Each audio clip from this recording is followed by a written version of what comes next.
Bienvenidos a esta nueva edición de Indiferente Virreinal.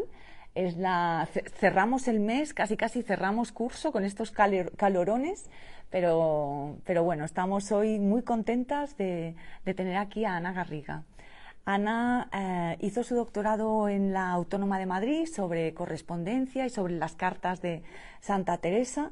Tiene una larga trayectoria internacional porque también estuviste en Brown en esos años, ¿no? Del 16 al 23, y luego, bueno, pues llegaste a Madrid en esa estancia, ¿no? En el 24, con un proyecto que tiene mucho que ver con lo que estamos ya preparando, ¿no? Y nos vas a presentar hoy estuviste en el MIAS, ¿no? En Casa de Velázquez, y trabajando ya también en esa idea sobre la ciencia en el convento, ¿no? Sobre repensar, ¿no? Esos espacios de espiritualidad.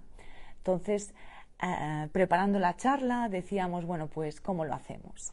Y de algún modo, pues hemos pensado bueno, que nos cuentes un poco también esta forma que tienes, ¿no? De pensar los conventos como no tan, bueno, también, ¿no? Como lugares de espiritualidad, pero también como comunidades intelectuales, ¿no? De producción de conocimiento, ¿no? Siguiendo también esos estudios tan pioneros, ¿no? Tan importantes, ¿no? De Lecta Arenal y bueno, pues nos interesa repensar esas comunidades afectivas, repensarlas como espacios de conocimiento intelectual. También, bueno, pues siguiendo la estela de pues, colegas muy queridas, ¿no? Como pues Julia Lewandowska o Beatriz Ferrús, ¿no? Que también están muy cerca, ¿no? Y con quienes dialogamos mucho. Entonces queremos, de algún modo, pues hoy nos vas a hablar, ¿no? De estos espacios conventuales como espacios de conocimiento científico. También nos interesa repensar pues la materialidad, la vida cotidiana y cómo se genera, ¿no? Cómo se vive en ese espacio. Y luego también, pues otra cosa que yo creo que es muy interesante que planteas, desde un punto de vista metodológico, la importancia de construir otros campos, ¿no? Con esa idea de los bordes del archivo, ¿sí? Y pues integrar en un mismo espacio epistemológico cartas, instrucciones, declaraciones de procesos de beatificación, procesos inquisitoriales, inventarios de bienes, testamentos, inventarios de bibliotecas, algo que hemos trabajado también mucho en Indiferente Virreinal, y siempre en clave transatlántica, porque yo creo que bueno, pues hoy, dentro de estas líneas generales, luego vamos a ver tres estudios de caso, ¿no? Y el último, pues bueno, ya es un vuelo místico que ya nos lleva hacia nuestra querida América. Entonces, Ana, muchísimas gracias por hacernos un huequecito, porque, bueno, es un mes caluroso e intenso, y muchísimas gracias por venir. Entonces, vamos a hacer el intercambio de...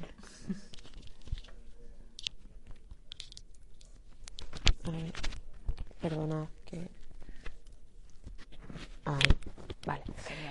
Bueno, muchísimas gracias, estoy feliz de estar aquí después de haber venido a varios Indiferentes Virreinales. Me hace mucha ilusión compartir este proyecto, que en realidad de momento es un proyecto muy en ciernes y tal y como lo veo es un proyecto también como bastante inagotable, y no digo esto desde la frustración, sino todo lo contrario, que me parece que es un proyecto que avanza una línea de pensamiento que por supuesto no estoy avanzando yo sola, sino que me animó también a poner en marcha esta idea de indagar la producción de cultura científica, y luego podemos también hablar un poco de qué significa cultura científica, qué significan los saberes científicos en el siglo XVI y XVII.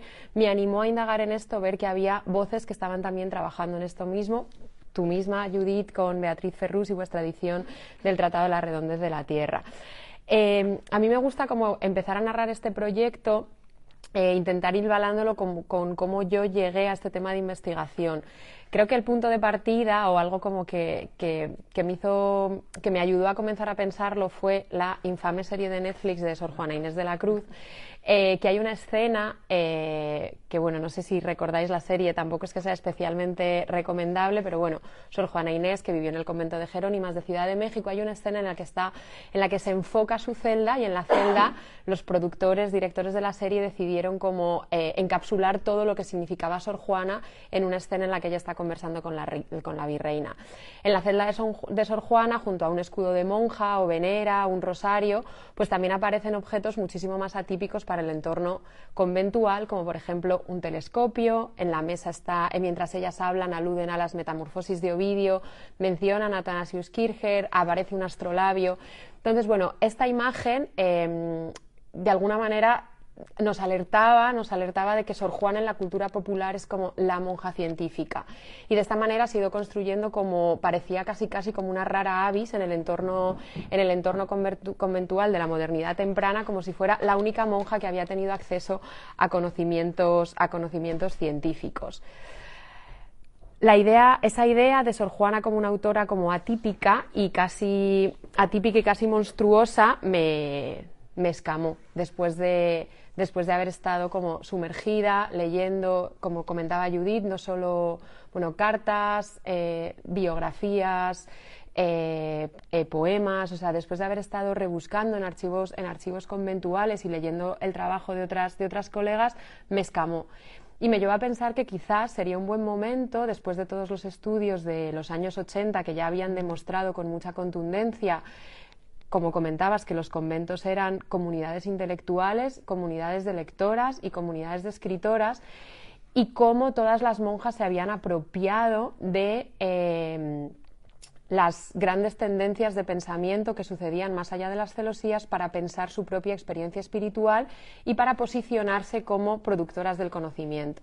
Entonces pensé, ¿y la ciencia? Este es un pensamiento porque yo creo que a quienes venimos de trayectorias muy de las humanidades, como es mi caso, la ciencia nos produce como una especie como de aversión y fascinación a partes iguales, también por una dificultad de acercamiento. Y en ese momento, cuando todo esto me rondaba la cabeza, conocía por supuesto casos como el de María Jesús de Ágreda.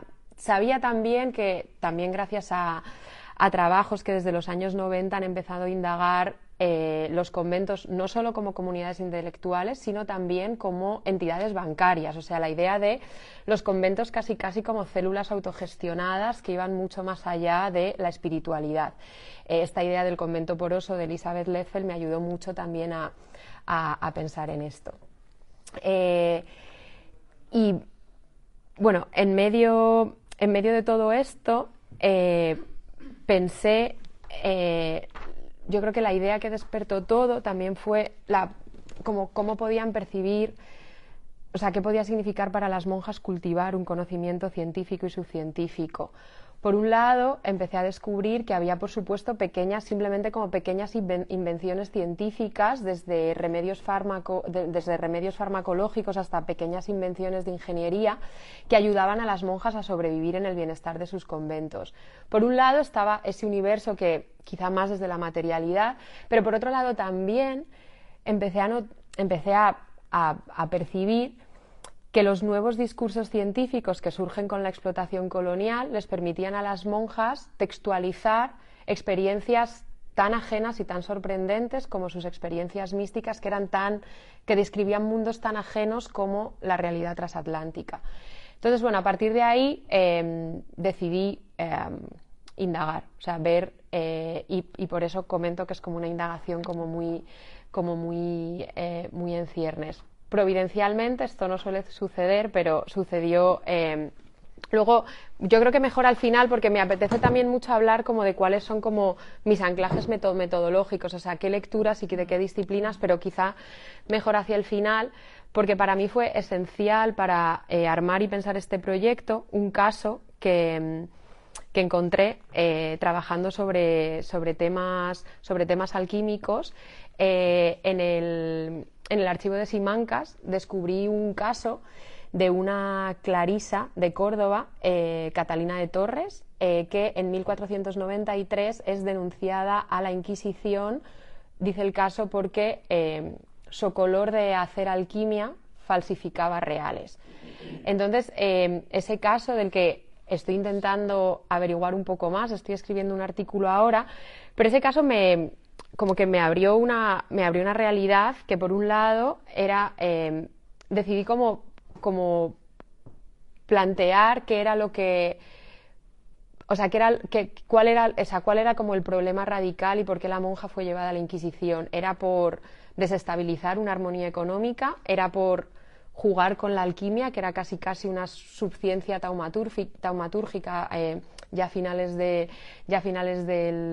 siglo XV? El caso es muy interesante, lo poquito que sé, porque bueno, las monjas terminan emparedadas, pero luego como que logran salir logran ser liberadas del emparedamiento, y todas las compañeras de convento de Catalina de Torres la defienden y defienden su práctica. Y esto también me llevó con los trabajos de María del Mar Graña Cid, que ha trabajado mucho sobre las clarisas. Creo que algo también clave para este proyecto, que lo comentábamos ayer Judith y yo preparando esta conversación, es también que hay que dejar de mirar a los conventos y a las órdenes como entidades monolíticas. O sea, claro, cada orden tenía sus estatutos, su manera de funcionar. Y, por ejemplo, las clarisas tengo aquí para no meter la pata, tengo los datos exactos, las clarisas no respondían a... Las clarisas no respondían a la autoridad ni del obispo ni de la primera orden franciscana. Entonces, claro, se creaban como células conventuales muy autónomas que permitían este tipo de actividades.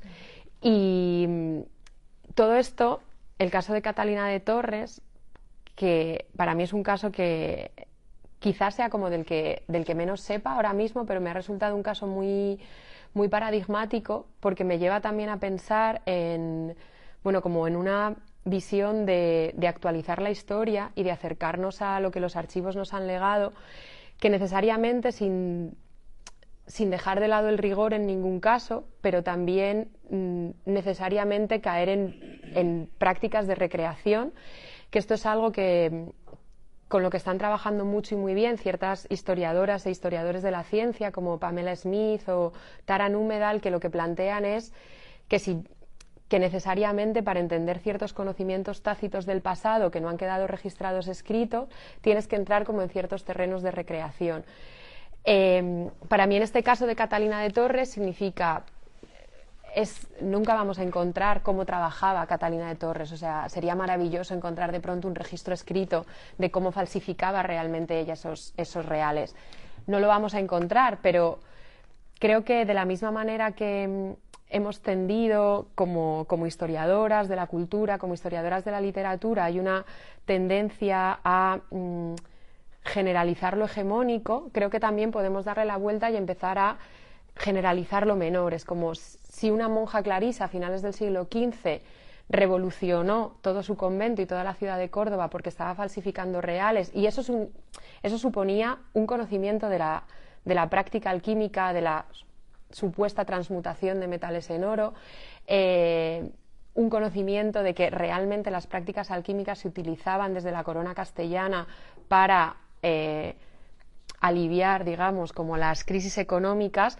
¿Por qué no intentar generalizar estos paradigmas? ¿Por qué no empezar a pensar que realmente las comunidades conventuales eran comunidades de gran ajetreo científico, que es una palabra que utilizo con cautela porque científico y subcientífico?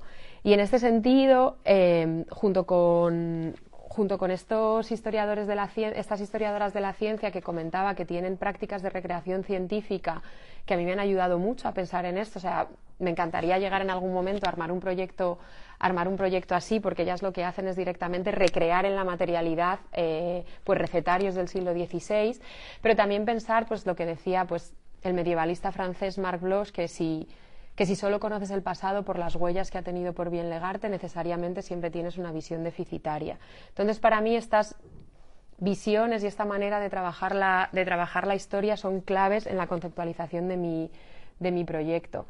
Y una tercera persona que en esta idea de de pensar el pasado ha sido clave para mí. Cito mucho, pero porque odio siempre que parezca como que las cosas te las has inventado tú, porque nunca piensas sola, entonces me encanta como ir trazando redes de todos los nombres. O sea, yo solo sé trabajar como en colectivo y soy muy deudora en comunidad y soy muy deudora de todo lo que leo. Y para mí fue esencial un trabajo de un libro de Alison Bigelow que se llama Mining Language, y ella trabaja sobre la construcción de, bueno, como ella rastrea como la construcción de un corpus lingüístico en las minas americanas.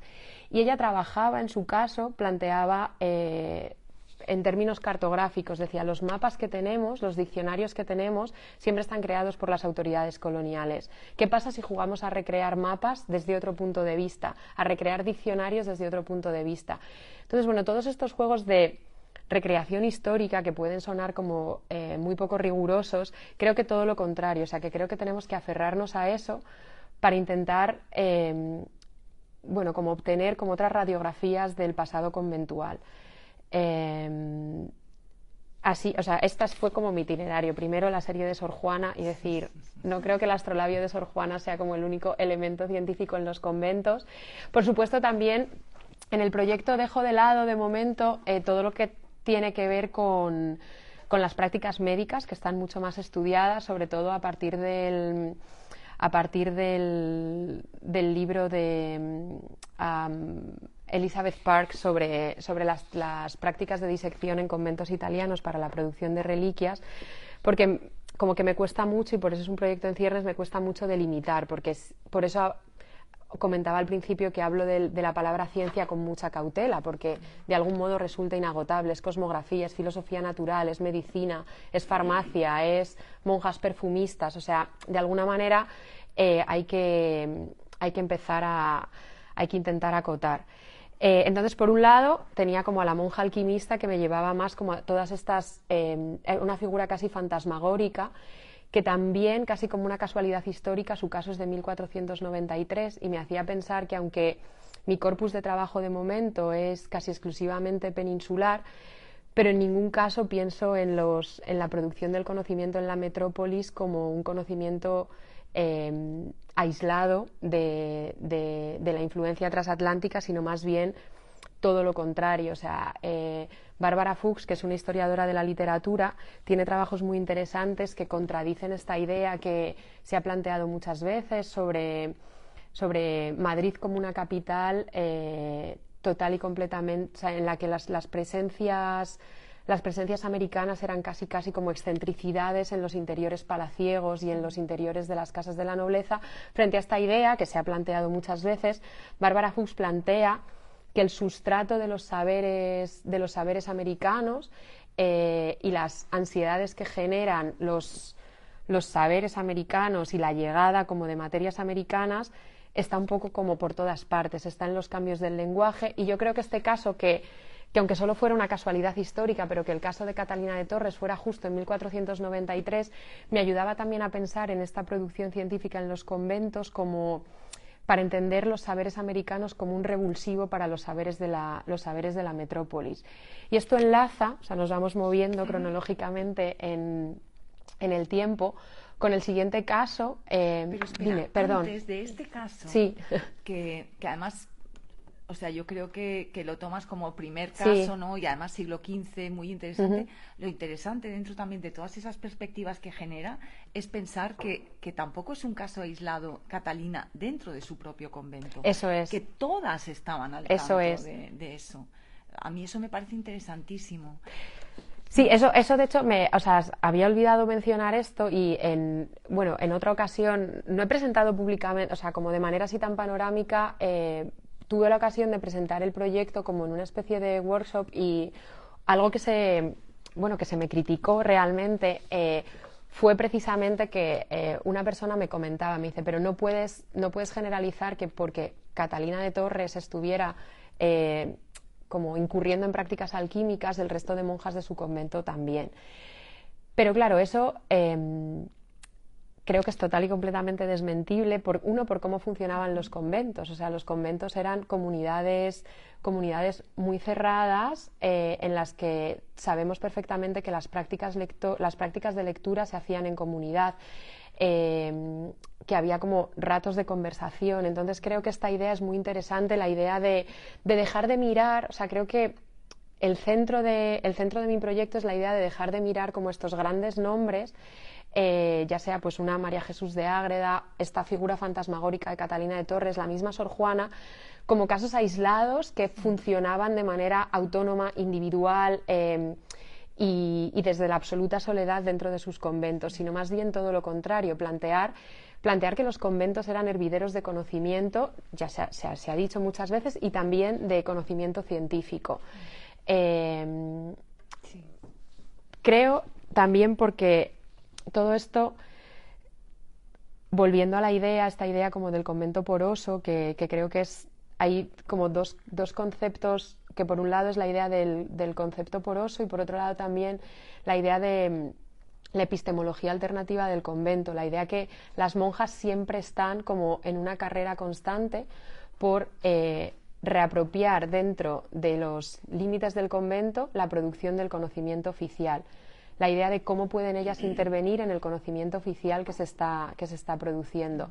Esto lo vamos a ver y luego hablamos en el caso de María Jesús de Ágreda, que es precioso, paradigmático, porque lo ilustra perfecto, cómo ella absorbe un conocimiento científico obsoleto para participar de todos esos tratados que están como alborotando las imprentas de la época. Sí, yo creo que eso es súper interesante, la idea de dejar de pensar, porque cuando lees como pues como las obras que salen y que cada vez por suerte son más sobre el papel de las mujeres en aquello que se ha llamado la revolución científica, siempre de nuevo son estos como casos muy aislados, se plantean como si no hubiera realmente, y en esto es también muy interesante pensar en los conventos, porque sí que se ha mirado, por ejemplo, a los espacios domésticos.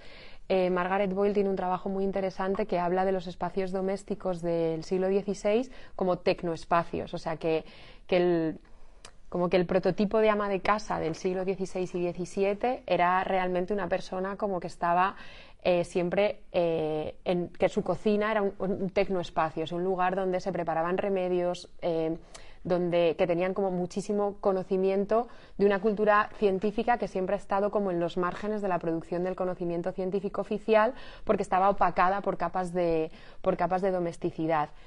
Amparada también por esta idea, pienso, ¿y si nos llevamos esos tecnoespacios a los conventos? Tampoco quiero en ningún caso que parezca que quiero dibujar una imagen del convento como si todas las monjas estuvieran 24/7 con sus alambiques en sus celdas, todo lo contrario, sino simplemente aportar un granito de arena a seguir explorando los conventos como espacios multidisciplinares, que es lo que eran, o sea, eran como centros de conocimiento muy poliédrico, y que uno no anulaba a otro, o sea que las prácticas de penitencia eran total y completamente compatibles con composición de obras dramáticas, que esto se ha estudiado, y también con estas indagaciones de prácticas alquímicas, filosofía natural, cosmografía. Me parece toda una declaración de intenciones, ¿no?, que empieces con este caso de Catalina, ¿no? En primer lugar, porque estamos hablando del siglo XV. Y luego con esta idea de que, bueno, pues no es un caso aislado y hay que empezar a reivindicar y a recuperar y a exhumar, ¿no?, todas estas presencias, y que del mismo modo que no son casos esporádicos dentro del mismo convento, son casos pues que forman parte de esa comunidad. Entonces me parece muy, muy importante y muy necesario y muy vistoso, ¿no?, que empieces con Catalina, y además con saberes alquímicos y replicando vellones. Entramos en lo económico, ¿no? Claro, sí.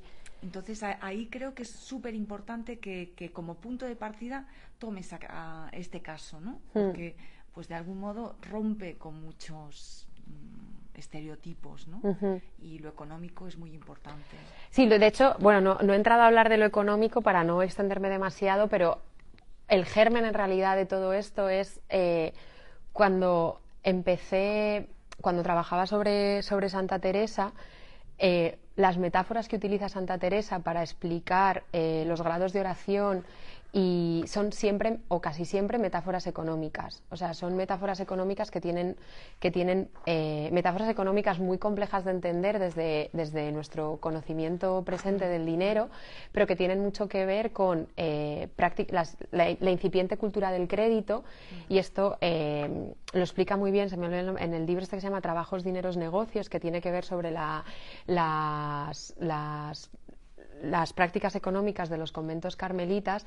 Tiene mucho que ver con que Santa Teresa sabía que traducir algo tan complejo como una práctica de oración a la materialidad de lo económico, cuando la mayoría de las monjas carmelitas que llegaban a los conventos a mediados del XVI venían de esa incipiente burguesía castellana, era una manera de ayudarlas a entender. Entonces lo económico es central en todo esto, o sea, y la idea de los conventos como órganos de negociación constante y de manejo de dinero, y es muy importante en el caso de Santa Teresa que todas sus metáforas tienen mucho que ver con el lenguaje minero y las prácticas de extracción, y también Luisa de Carvajal. O sea, es como que hay una obsesión constante por este lenguaje que tiene que ver con la transformación de una materia prima en algo intercambiable, que esa es toda otra conversación, pero que me interesa mucho y que también está en el centro de mi manera de acercarme a esto. Está Santa Teresa, está por supuesto Sor Juana cuando firma como contadora, o sea, como que esto, como que yo llego a lo científico desde lo económico, que a mis ojos igual se puede perfectamente englobar, o sea, como que están como en constante contaminación estos discursos económicos con estas prácticas alquímicas, con estos discursos científicos, o sea que eso está. Sí, y bueno, yo creo, tenemos 3 casos, ¿no?, para hablar. El siguiente, hablabas de Sor Cecilia del Nacimiento, ¿no? Sí. El caso de esa botánica, ¿no?, que ahí también me parece muy interesante para seguir aunando espacios, lo natural con lo artificial, la flora con la fauna, ¿no? O sea, cuéntanos el caso. Sí, creo que como siento que este es un poco como laboratorio de exploración, que reconozco mis problemas con este proyecto y mis carencias, que mi problema principal es, me pregunto yo a mí misma y os pregunto si es posible como pensar un proyecto en el que un caso como el de Catalina de Torres, que es un caso en el que hay muy poquitas huellas, muy poquito registro y que en realidad no tiene que ver con una práctica retórica, sino realmente como con una práctica de trabajo material, se puede compaginar con un caso como el de Cecilia del Nacimiento, que nos lleva a una realidad radicalmente diferente. Cecilia del Nacimiento es de finales del XVI, principios del siglo XVII, es una monja carmelita, de las que se llaman carmelitas de segunda generación, Cecilia del Nacimiento es carmelita en el convento de Valladolid, y es interesante pensar también en su historia familiar, porque ella viene de una familia, la familia de los Sobrino Morillas. Su madre, Cecilia Morillas, es un caso increíble, o sea, su madre construyó como el primer un globo terráqueo de corcho cosido en seda, y entonces Cecilia del Nacimiento crece en una casa en la que observa constantemente a su madre trasladar saberes canónicamente femeninos, es decir, las labores manuales, para esclarecer conocimientos muy opacos como los conocimientos cosmográficos. Entonces, tanto ella como su hermana, María de San Alberto, que también será carmelita descalza en el mismo convento, crecen en un hogar. Esto lo ha estudiado muy bien también Margaret Boyle, que ha trabajado mucho la figura de esta madre, de Cecilia Morillas. Crecen observando precisamente eso, o sea, que algo que está relegado a la intimidad doméstica y al trabajo femenino, como es las labores de manos, que son trabajos también, los llamados trabajos conventuales, que es algo que puede también aplicarse al conocimiento científico. Entonces, no creo que sea casual en ningún caso que el empaparse de ese entorno familiar en el que de nuevo muchas cosas se pierden, porque yo pagaría todo lo que poseo por ver ese globo terráqueo de corcho cosido en seda de Cecilia Morillas, que por supuesto no sabemos dónde acabaría. Y esta obsesión de esta madre por los conocimientos cosmográficos, cuando después su hija profesa como carmelita descalza y otro de sus hijos, es un caso muy interesante para comparar paralelamente cómo puede producir conocimiento científico en el siglo XVII una monja y cómo puede producir conocimiento científico en el siglo XVII un fraile. El hermano de Cecilia del Nacimiento es un fraile carmelita que se llama Diego de San José, que funda un desierto, un desierto eremítico en las Batuecas. Él está obsesionado con la botánica y compone un tratado que se llama Facultades de las Plantas. Compone un tratado a la manera de los tratados del siglo XVII, muy influido por la cultura botánica clásica. Entonces esa es la producción del conocimiento que hace Diego de San José. Lo que hace Cecilia del Nacimiento compone un poema espiritual que se llama el poema sobre el desierto de las Batuecas. Cecilia del Nacimiento solo salió del convento de Valladolid para ir al convento de Calahorra, entonces nunca pudo conocer el desierto de primera mano. Entonces suponemos que su hermano, y esto es muy interesante, o sea, no son anécdotas biográficas, sino que creo que realmente ayuda a apuntalar mi manera de pensar en este proyecto. Su hermano, Diego de San José, debió hacerle llegar una relación de las plantas que había en el desierto de las Batuecas, que hoy está perdida, pero que tuvo que existir porque, no me acuerdo exactamente el número, pero Cecilia del Nacimiento nombra, no sé si son hasta 60 especies de plantas que hay en el desierto y que ella en ningún momento pudo conocer de primera mano, pero que a partir de un conocimiento, y esto es, yo vengo también de una formación muy literaria, entonces para mí es muy importante la transmisión textual y las reconstrucciones del lenguaje. Entonces, a partir de lo que ella recibe, que probablemente sea una narración aséptica, taxonómica de las plantas que hay en el desierto de las Batuecas, ella lo absorbe y se lo lleva a eso que Stephanie Merrin llamaba la epistemología conventual, y construye un poema que es una silva bastante larga sobre como es un poema para meditar a partir de la contemplación de las plantas, en el que suceden varias cosas. Por un lado, yo creo, mi argumento es que Cecilia del Nacimiento está, por un lado, y muy influenciada por esa figura de esa madre que le había enseñado que los saberes femeninos podían servir para ilustrar conocimiento científico. Ella se está posicionando en ese momento en el que está tan borboteante las nuevas taxonomías botánicas. Ella se posiciona y posiciona a sus monjas en ese lugar. Eso por un lado. Por otro lado, las monjas no podían ser ermitañas, entonces ella también se está posicionando en una práctica espiritual muy vinculada a la naturaleza y muy vinculada a la práctica científica, porque son los frailes ermitaños los que están creando todos estos tratados botánicos, y ella también se posiciona ahí con esta silva y con este poema. Y en tercer lugar, y esto ya creo que le da otra vuelta de tuerca que lo hace más interesante aún, es que el espacio de las Batuecas, y esto lo dice Lope de Vega, el espacio de las Batuecas se consideraban, y esto lo dice Lope en una de sus comedias, unas Indias interiores. Entonces, la idea de que Cecilia del Nacimiento está intentando disciplinar un espacio considerado como el nuevo mundo dentro de España, pero no dejaba de ser un nuevo mundo indómito, y ella intenta disciplinarlo a partir de un conocimiento científico heredado que ella moldea para que también sea legible dentro de los márgenes del convento. Bueno, me parece una operación magistral, pero que también de nuevo nos sirve para entender que todas las monjas estaban en una negociación constante con la producción oficial del conocimiento, que creo que esa es como otra de las claves para pensar en este proyecto, yo creo.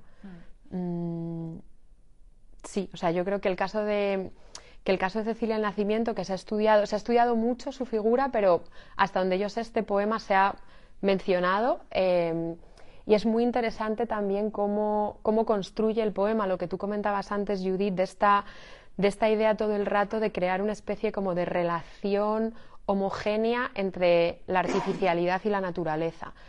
Entonces me parece un caso paradigmático para pensar en todo esto. Yo creo que es muy interesante y muy inteligente lo que haces en esta selección digamos, de monjas, ¿no? Como podemos ver distintas órdenes religiosas, distintos momentos. Y ahora, pues, con este caso de Sor Cecilia, lo que has dicho de que, bueno, pues es una monja estudiada, pero este poema a veces queda como que no acaba de encajar, ¿no? Dentro de... Creo que es algo muy interesante y que sucede con otras, ¿no? Que luego lo vamos a ver con Sor María de Ágreda, ¿no? Yo creo que en este caso es interesante porque ya nos está llevando a América, ¿no? Y habla de especies americanas ella en el poema. Entonces, es también algo que queda a veces fuera de las producciones y dentro de esa porosidad, ¿no? Pues hay que empezar a reivindicar y a poner en primer lugar, y creo que también es muy interesante lo que permite pensar a la hora de integrar, ¿no? Integrar espacios, integrar saberes, integrar pues tierra y cielo, ¿no? Que de algún modo ese es el gran, yo creo que el gran viaje, ¿no?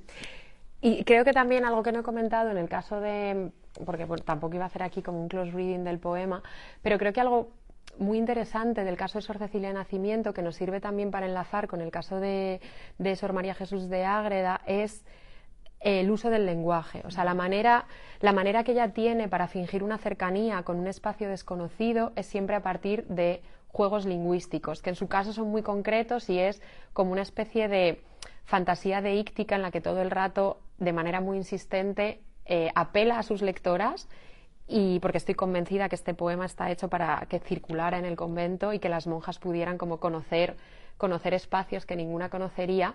Hay una fantasía constante de ahora estamos aquí, o sea, como que creo que esto, como más que como un guiño risueño o anecdótico, creo que realmente como una autoridad textual y una manera de pensar una subjetividad pues literaria y epistémica de las monjas, que creo que es muy importante destacar, o sea, la manera que ellas tienen de utilizar muy hábilmente construir conocimiento a partir de juegos del lenguaje muy precisos y muy concretos, y creo que utilizan el lenguaje literario de una manera muy inteligente. Esto se ha estudiado muchísimo, por ejemplo, las estrategias de las monjas para salvar la censura, o sea, se ha estudiado con el caso de Santa Teresa, está estudiadísimo, con el libro de esta retórica de la feminidad que estudiaba Alison Weber, pero creo que de nuevo también es algo como muy extensible, o sea, la manera que tienen las monjas no solo de salvar la censura, que también, sino también de construir autoridad a partir del lenguaje. Y a mí cuando hablo de cosas científicas lo hago un poco como con el ceño fruncido, pero cuando como que en el terreno del lenguaje me muevo con mucha más soltura y mucha más comodidad, me parece que es algo que conviene estudiar, o sea, estudiar estos textos desde... Lo que yo estoy intentando hacer es estudiar todos estos textos desde marcos muy generales que te llevan a la historia de la ciencia, te llevan a la microhistoria, pero también línea a línea, o sea, desde una construcción muy precisa de todos estos relatos. Sí, yo creo que ahí has dado un poco en el clavo, ¿no? Porque hay como, yo creo que tomar o analizar estos textos con correlatos objetivos, lo económico lo hemos visto antes, como se convierten en metáfora, ¿no? En términos reales de otro término fingido que se quiere desarrollar. Eso es muy importante. Y también hay otro rasgo, ¿no? Que es esta deixis performativa, ¿no? Y dentro de esa performance siempre hay un movimiento, y a mí eso me parece muy interesante. Se nos va a ir el tiempo. Instagram está muy bien, lo que pasa que a veces te limita en cuanto a tiempo. Cerramos con una pincelada de María Jesús de Ágreda y lo damos por... Bueno, sabes, o sea, en realidad todo este proyecto también nace, y esto de una frase que decís tú y Beatriz Ferrús en vuestra edición del Tratado de las Redondas de la Tierra, que es algo como el conocimiento científico en los conventos, que existía pero que todavía se ha estudiado de manera muy incipiente. Yo creo que el caso de Sor Cecilia enlaza muy bien con el caso del Tratado de las Redondas de la Tierra de María Jesús de Ágreda, que el tratado no puede estudiarse al margen de sus bilocaciones posteriores. Y también esta idea que muchas veces yo creo que el Tratado de la Redondez de la Tierra, que hasta la edición es del 23, o sea que no existía una edición impresa ni contemporánea ni de época, creo que muchas veces es un texto que se ha denostado porque el conocimiento científico que expone es muy obsoleto, o sea, Copérnico no existe, o sea, ya está anclada en un conocimiento muy obsoleto. Y a mí aquí, para pensar en esto, de nuevo, tirando de los estudios literarios, aunque parezca muy anacrónico, me ha sido muy útil un trabajo que hace un como estudioso de la poesía digital, que utiliza un término que se llama uncreative writing, y que él plantea que, él lo que plantea muy rápidamente es como que en el tiempo que vivimos de la sobreabundancia de información digital es imposible ser original. O sea, que vivimos constantemente en un plagio constante, y que está bien, o sea, que hay que familiarizarse con eso. Yo pienso que las monjas también se mueven en un creative writing, pero al revés, que ante una escasez de fuentes, ellas lo que hacen es, lo que plantea Kenneth Goldsmith es que estos plagios dan lugar como auténticas joyas literarias. Yo planteo que con las monjas sucede un poco lo mismo, que ante una escasez de fuentes científicas inmensa, con 4 títulos, Jerónimo Cortés, logran crear unos relatos totalmente, como manidos a nivel científico, pero muy creativos a nivel literario y a nivel de subjetividad. Y eso es algo que yo creo que también es muy importante, me ha sido a mí muy importante para pensar en este proyecto. Es como esa labor de manos, ¿no? Sí. Y es como ese globo que decías antes de corcho, sí, forrado de seda, ¿no? Uh-huh. Me parece que eso es muy interesante. Y también ahí yo creo que hay que reivindicar, y que también lo decías tú al principio, ¿no? La importancia de esas reconstrucciones materiales, uh-huh, ¿no? Porque sí, mi gran fantasía con este proyecto es llegar en algún momento, o sea, conseguir algún momento financiación para poder hacer, aunque sea una pequeña instancia de recreación. O sea, como decía al principio, como que yo siempre pienso en las prácticas académicas como prácticas muy comunitarias, y que tienes que colaborar necesariamente con gente siempre de otras disciplinas. O sea, yo nunca hubiera llegado a este proyecto sin leer a historiadoras de la ciencia, o sin leer a historiadoras, que yo vengo de la literatura, y también con gente de otras áreas. O sea, pensar un poco en a dónde puede llevarnos una práctica de recreación, que yo creo que luego llegas como a grandes hallazgos intelectuales también desde ahí. Se está haciendo con recetarios de cocina. Sí, se está haciendo con recetarios. Yo creo que esa también es una vía que hay que incorporar, en esa materialidad, ¿no? Entonces, claro, aquí hablamos pues casi como una más de la familia, ¿no? De ese Tratado de la Redondez de la Tierra, ¿no? Interesantísimo, porque pues es digamos el último vuelo, ¿no? Uh-huh. En este recorrido que nos ofreces, en este mosaico, en esta selección, ¿no? En este podium de monjas, ¿no? Este libro que nunca se imprime, pues también es un libro como La Silva que decías antes de Sor Cecilia, ¿no? Que genera... Siempre como en los márgenes de los márgenes estos textos, es verdad. Sí, o sea, siempre como en una transmisión manuscrita, el tratado copiadísimo, y la idea también, el tratado también de la redondez de la Tierra permite recuperar una idea que he mencionado antes, que es como